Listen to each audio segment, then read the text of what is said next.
പിതാവിൻ്റെയും പുത്രൻ്റെയും പരിശുദ്ധാത്മാവിൻ്റെയും നാമത്തിൽ ആമേൻ. എൻ്റെ പ്രിയപ്പെട്ടവരെ, ഇന്ന് ഫെബ്രുവരി 13 വെള്ളിയാഴ്ച. കർത്താവേ, നിന്റെ ഉന്നതമായ നാമത്തിന് സ്തോത്രം ചെയ്യുന്നു. കർത്താവേ, നിന്റെ വിശുദ്ധ പൗരോഹിത്യത്തെ മഹത്വപ്പെടുത്തണമേ. കർത്താവേ, സഭയിലുള്ള സാന്നിധ്യം പ്രകടമാക്കണമേ. 40 വർഷം അർപ്പിച്ച കുർബാനയുടെ യോഗ്യതയാൽ കൃപാസ്ഥാനത്താരെ ജീവനോടെ പ്രത്യക്ഷപ്പെട്ട പരിശുദ്ധ അമ്മയുടെ പ്രത്യക്ഷീകരണ സ്ഥിരീകരണത്തിനായി ഇന്ന് കൃപാസ്ഥാനത്താരെ നടക്കുന്ന 10,000-കണക്കിന് മനുഷ്യരുടെ പ്രാർത്ഥനയോട് കൂടെ ദൈവവേദലെ ഞാൻ നിന്നെ ഈശോനാമത്തിൽ ആശീർവദിക്കുന്നു.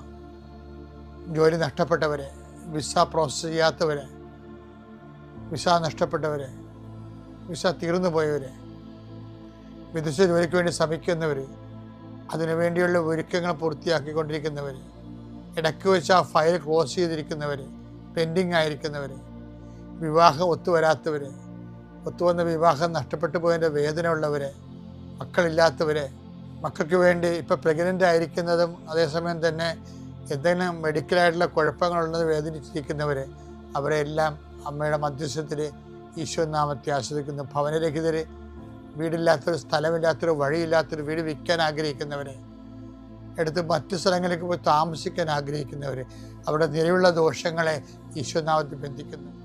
എൻ്റെ കർത്താവിൻ്റെ ഉന്നതമായ നാമത്തിൽ വെള്ളമില്ലാത്തവർ, ഒത്തിരിയേറെ കുഴൽക്കിണർ കുത്തിയിട്ടും ഒത്തിരി ആഴത്തിൽ കുത്തിയിട്ടും പണം നഷ്ടപ്പെട്ടിട്ടും വെള്ളം കാണാത്തവർ, ആ സ്ഥലം വിൽക്കാൻ പറ്റണില്ല, അവിടെ ജീവിക്കാനും പറ്റാത്ത വിഷയത്തിലുള്ള എല്ലാ മക്കളെയും കർത്താവിൻ്റെ നാമത്തിൽ ആശീർവദിക്കുന്നു.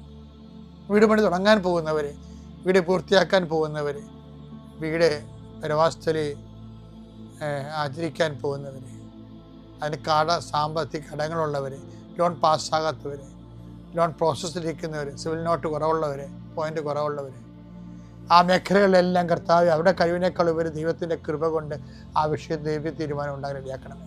എൻ്റെ കർത്താവിന് ഉന്നതമായ നാമത്തിൽ ഏതെല്ലാം വിഷയങ്ങൾ വിട്ടുപോയിട്ടുണ്ടെങ്കിൽ അങ്ങനെ മക്കളതെല്ലാം മനസ്സിൽ ഓർക്കുന്ന ഈ സമയത്ത് ഞാൻ അതിനെക്കൂടി അഡ്രസ്സ് ചെയ്തുകൊണ്ട് ഈശോയുടെ നാമത്തിൽ ആശീർവദിക്കുന്നു. നിത്യം പിതാവും പുത്രനും പരിശുദ്ധാത്മാവും നീക്കുക. ആമേൻ.